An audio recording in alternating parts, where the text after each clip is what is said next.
नमस्कार, मैं हूं आशुतोष और आप देख रहे हैं सत्य हिंदी। सत्य हिंदी के विशेष कार्यक्रम श्रवणगढ़ की खरी खरी में आपका स्वागत है। यह हमारा वो कार्यक्रम है जिसमें देश के जाने माने पत्रकार संपादक श्रवणगढ़ जी अपनी तीखी टिप्पणियां करते हैं मौजूदा राजनीतिक माहौल पर, और उनकी तीखी टिप्पणियों से ना तो सत्ता पक्ष बचता है, ना ही विपक्ष, और दोनों ही तिलमिला के रह जाते हैं। आज फिर उनसे होंगे रूबरू और जानेंगे कि दरअसल बटेंगे तो कटेंगे का जो नारा जो योगी आदित्यनाथ ने दिया है और जिसको आरएसएस ने एंडोर्स किया है, दरअसल क्या खुद बीजेपी के अंदर से उसमें उसके खर होने लगी या नहीं। क्योंकि पिछले दिनों दो इंटरव्यू सामने आए हैं। एक उत्तर प्रदेश के अंदर योगी आदित्यनाथ के डिप्टी चीफ मिनिस्टर और उनके प्रतिद्वंदी, राजनीति में उनके प्रतिद्वंदी, उन्होंने कहा है कि बटेंगे तो कटेंगे का नारा उनका नारा एक तरीके से नहीं है, और वो प्रधानमंत्री नरेंद्र मोदी का दिया हुआ नारा कि एक रहेंगे तो सेफ रहेंगे, एक रहेंगे तो नेक रहेंगे, वो पार्टी का नारा है और वो प्रधानमंत्री जी का नारा। एक तरीके से उन्होंने योगी आदित्यनाथ के इस नारे से किनारा कर लिया है। दूसरी जो आवाज आई है वो महाराष्ट्र से आई है। महाराष्ट्र में पंकजा मुंडे, जो गोपीनाथ मुंडे की बेटी हैं, मेंबर ऑफ पार्लियामेंट रह चुकी हैं, बैकवर्ड कम्युनिटी यानी ओबीसी की नेता हैं, और साथ ही साथ वो महाराष्ट्र की सरकार में मंत्री भी रही हैं। उन्होंने भी ये कहा कि बटेंगे तो कटेंगे का नारा जो है ये उनका नारा नहीं हो सकता, और वो उन्होंने भी प्रधानमंत्री नरेंद्र मोदी की बातों से अपनी सहमति जताई है। यानी दो नेता, और दोनों ओबीसी समुदाय के नेता, केशव मौर्य और पंकजा मुंडे, इन्होंने लगभग वही बात कही है जो बातें योगी आदित्यनाथ को पसंद शायद नहीं आए। तो इसी पर बात करेंगे, जानेंगे श्रवण जी की क्या राय है। श्रवण जी, क्या पार्टी के अंदर से ही कुछ आवाज बुलंद हो रही है? Thank you sir. देखिए, दो चीजों को लेकर घमासान मचा हुआ है। एक तो अजीत पवार जी का जो इंटरव्यू आया, जिसमें उन्होंने अदानी के हस्तक्षेप को लेकर बात कही थी। दूसरा, उन्होंने जो कहा अजीत पवार ने कि कटेंगे तो बटेंगे स्वीकार नहीं है हमको, और उनके जो सहायक सहयोगी हैं नवाब मलिक, उन्होंने भी उसको कहा। हमने कल इस बारे में चर्चा की थी। इंडियन एक्सप्रेस से इंटरव्यू में पंकजा मुंडे ने कहा कि वो कटेंगे तो बटेंगे के साथ नहीं है, वो महाराष्ट्र का नारा नहीं है। केशव प्रसाद मौर्य के बारे में आपने बता दिया। इसमें एक नया डेवलपमेंट सिर्फ ये है कि इन सब चीजों ने इतनी उथल पुथल मचा दी है भारतीय जनता पार्टी में और महायुति में कि अजीत पवार ने अपनी एक बात से तो पीछे हट गए हैं, और उन्होंने ये कह दिया है कि दिल्ली की बैठक में अदानी नहीं थे, और इसके आगे कुछ नहीं कहा।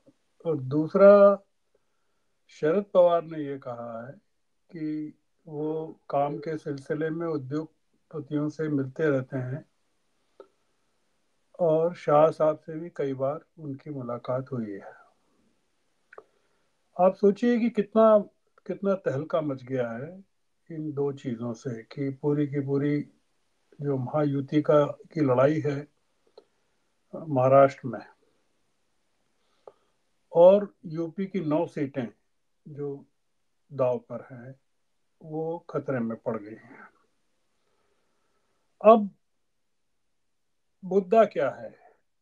योगी जी के कटेंगे तो बटेंगे कि महाराष्ट्र में और यूपी में सफलता और असफलता के बीच जो चर्चाएं चली लोकसभा चुनाव के दौरान कि संघ और मोदी जी के बीच जो कुछ दरार है, और संघ और योगी जी के बीच दूरियां, नजदीकियां हैं काफी, वो उनका फैसला इस इन दो चुनाव से काफी कुछ होने वाला है, क्योंकि ये एक बड़ी घटना हुई है। तो ये विरोध जो हो रहा है वो काफी सिग्निफिकेंट है, क्योंकि ये विरोध बीजेपी में हो रहा है, संघ में नहीं हो रहा है। संघ का मामला पूरा इंटैक्ट है, डिसिप्लिन का है। केशव प्रसाद मौर्य के विरोध और समाजवादी पार्टी के उत्तर प्रदेश में जबरदस्त विरोध के बावजूद अगर योगी जी 9 सीटें कटेंगे तो बटेंगे के नारे के आधार पर जीत जाते हैं, और अजीत दादा के विरोध के बावजूद और पंकजा मुंडे के विरोध के बावजूद महायुति अगर सफल हो जाती है महाराष्ट्र में, तो हमको कई चीजों के लिए तैयार रहना चाहिए कि भारतीय जनता पार्टी का जो नया चेहरा होगा या नई चीज होगी वो किस तरह की होगी। तो उसमें एक सवाल ये भी है जो उभर कर आ रहा है कि क्या कटेंगे तो बटेंगे के नारे, योगी जी के नारे पर भाजपा और संघ दो फाड़ हो गए हैं। क्योंकि भाजपा का नारा प्रधानमंत्री जो कह रहे हैं एक है तो सेफ है, वो माना जा रहा है, जो आपने भी जिक्र किया केशव प्रसाद मौर्य मुंडे जी, पंकजा मुंडे ने जो कहा। जी अब ये जो चल रहा है उसको हम एक ये भी मान सकते हैं कि ये शक्ति परीक्षण है। शक्ति परीक्षण योगी जी के बीच में और मोदी जी की जो समर्थक हैं उनके बीच में, और संघ और प्लस योगी जी और मोदी जी, यानी पूरी की पूरी भाजपा के बीच में। मैंने जैसा कहा स्वयं सेवक जो हैं वो भाजपा नेताओं की तरह मुंह नहीं खोलते हैं, इसलिए वो मुंह बंद है, पर भाजपा में निश्चित रूप से विभाजन हो गया है जो दिख रहा है। क्योंकि भाजपा में दो लोग भी अगर कुछ विपरीत बात कह रहे हैं तो इसका मतलब है किसी और का उनको शय है या समर्थन है।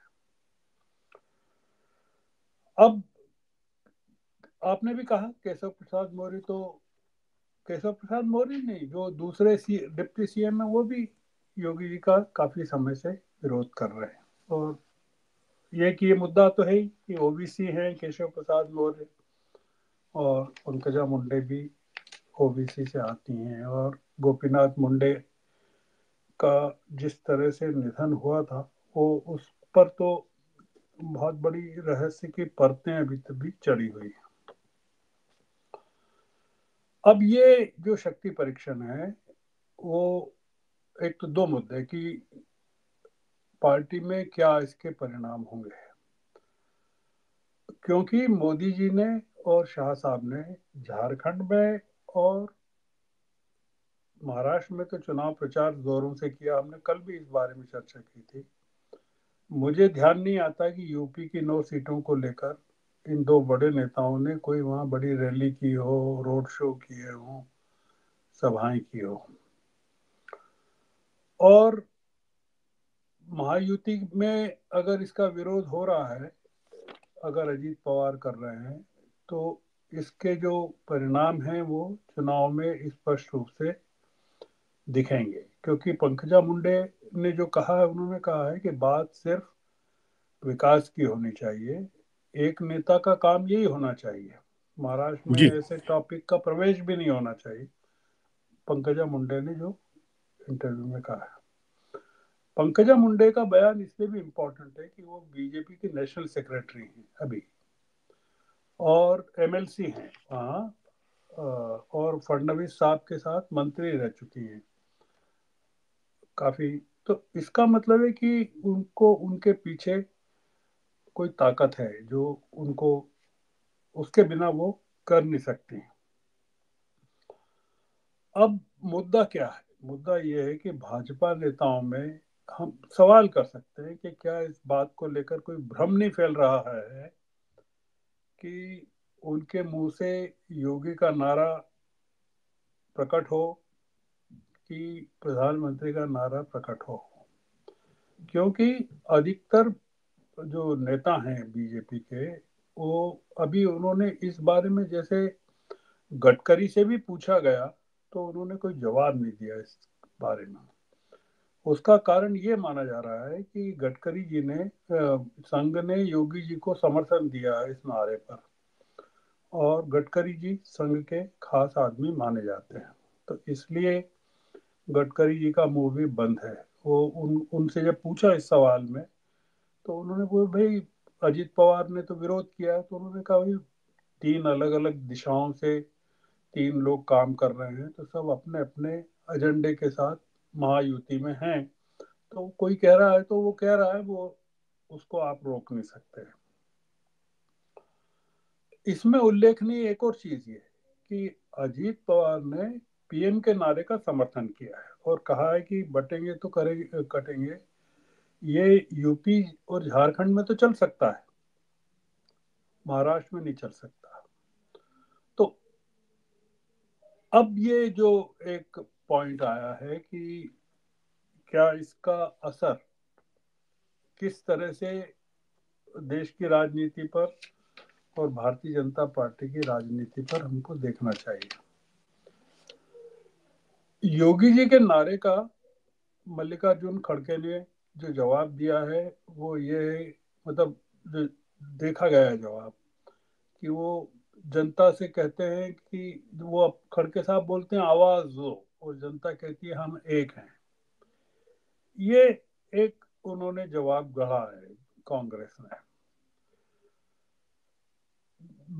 मुंबई में पवन खेड़ा से जब पूछा गया ये कटेंगे तो बटेंगे का, उन्होंने कोई सीधा जवाब नहीं दिया। उन्होंने उन्होंने ये कहा कि ये तो कॉन्स्टिट्यूशन पर अटैक है, जो जो नारा है संविधान पर अटैक है, और उसके पीछे पीएम है, और जो जरूरत है वो ये कि सबके लिए बराबरी की मांग की जाए, बराबरी का हक सबको दिया जाए। और इसका एक जो सीधा जवाब है कि अभी कांग्रेस के मन में दुविधा हो सकती है कि इसको किस तरह से प्रभावी ढंग से निपटा जाए। भाजपा और संघ के बटेंगे के कटेंगे के नारे की जो सार्थकता है या पूरी की पूरी ताकत है, वो 23 नवंबर को महाराष्ट्र में और यूपी में प्रकट हो जाएगी। वो इस तरह से प्रकट होगी कि इतने तमाम विरोध के बावजूद अगर महाराष्ट्र की जनता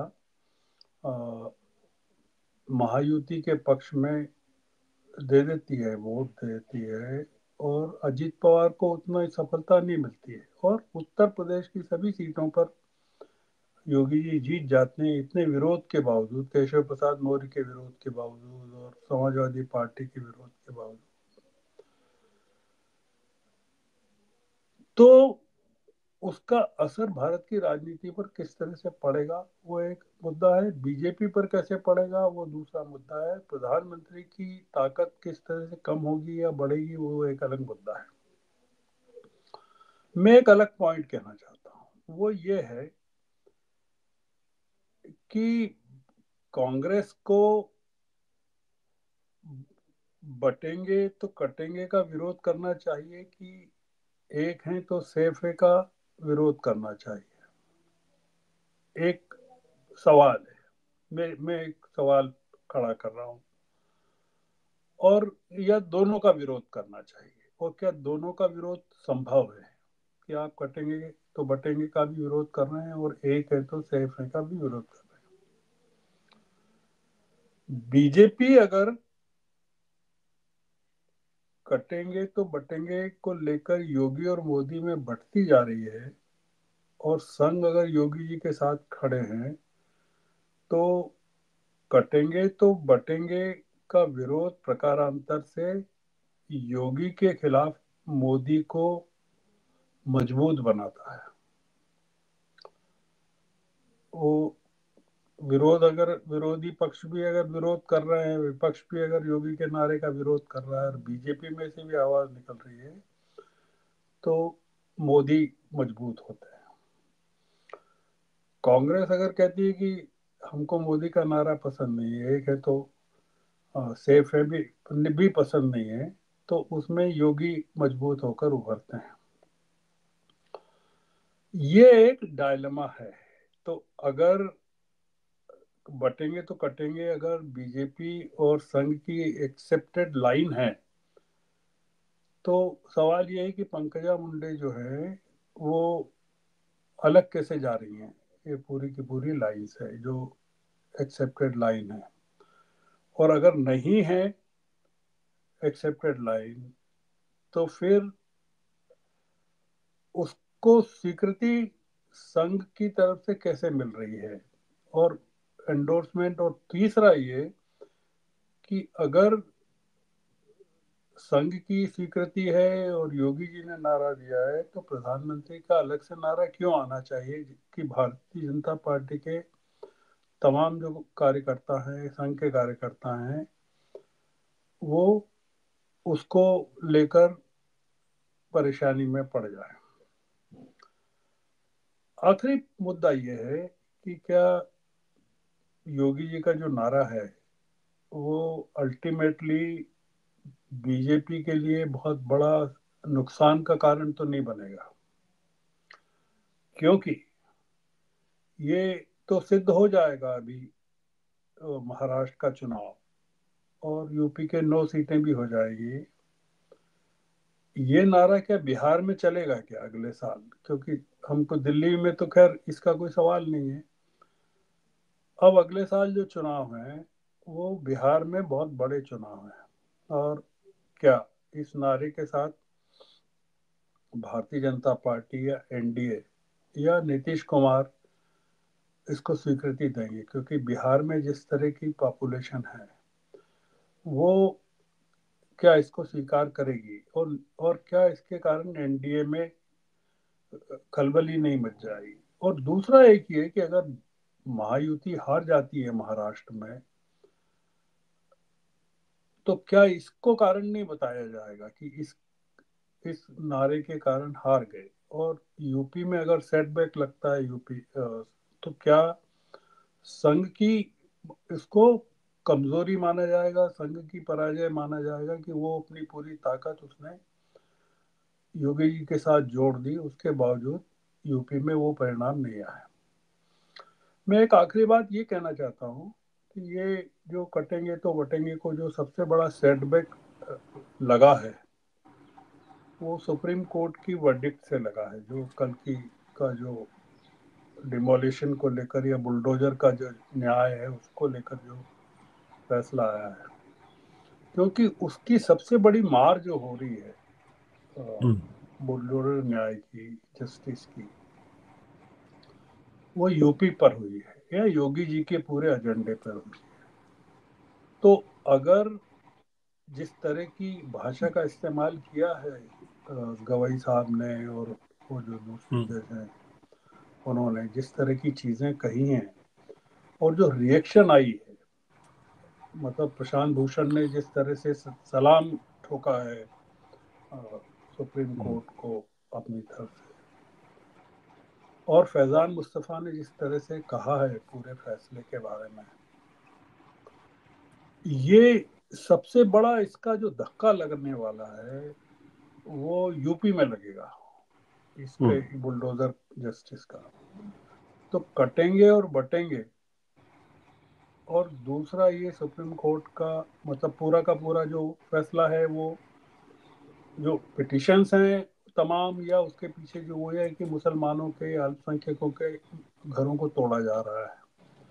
तो ये दोनों चीजें अगर मिला लें, क्योंकि ये पूरी की पूरी जो राजनीति इस समय चल रही है देश में और जो अब चल रही है सुप्रीम कोर्ट के फैसले के बाद जो चलने वाली है, मुझे लगता है आशुतोष जी कि ये न, जो कल की चर्चा में भी हमने कहा था, न फिर कह जी। रहे हैं कि ये 23 तारीख को जो नतीजे आएंगे वो काफी इस मामले में एनडीए के लिए, विपक्ष के लिए और भारत में कम्युनल पॉलिटिक्स के भविष्य के लिए निर्णायक होंगे। क्योंकि ये ट्रंप की जीत से जो उत्साह आया है बीजेपी में और कम्युनल फोर्सेस में जो आया है, पोलराइजेशन के लिए जो आया है, ये उसका भी बड़ा टेस्ट होने वाला है यहाँ यूपी में और महाराष्ट्र में।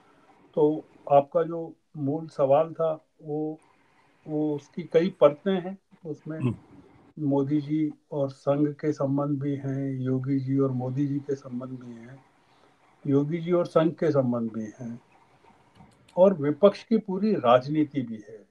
और विपक्षी हम्म, राजनीति इस तरह से भी है कि यूपी के चुनाव में अकेले समाजवादी पार्टी लड़ रही है, और कटेंगे तो बटेंगे का जो विरोध है वो मायावती ने भी जमकर किया है। मतलब एक चीज ये भी है कि हम्म, उत्तर प्रदेश में मायावती ने भी बहुत बड़ा विरोध किया है। ये जो पॉलिटिकल पोलराइजेशन जो करने की कोशिश कर रहा है, कम्युनल पोलराइजेशन जो हो रहा है, हम्म, उसका भी बहुत बड़ा टेस्ट होगा। ये जो कटेंगे और बटेंगे तो भारत की सांप्रदायिक सद्भाव, भारत की राजनीति, उन सब के लिए ये जो आने वाला समय है, 1-2 सप्ताह, उसकी तारीखें अमेरिकी चुनाव के परिणामों की तरह ही होंगी। देखते हैं। जी। हमारी चर्चा तो जारी रहेगी परिणाम के बाद भी। थैंक बहुत यू बहुत सर, मतलब थैंक यू। इसी नोट पर खत्म करते हैं जी। Thank you sir, thank you.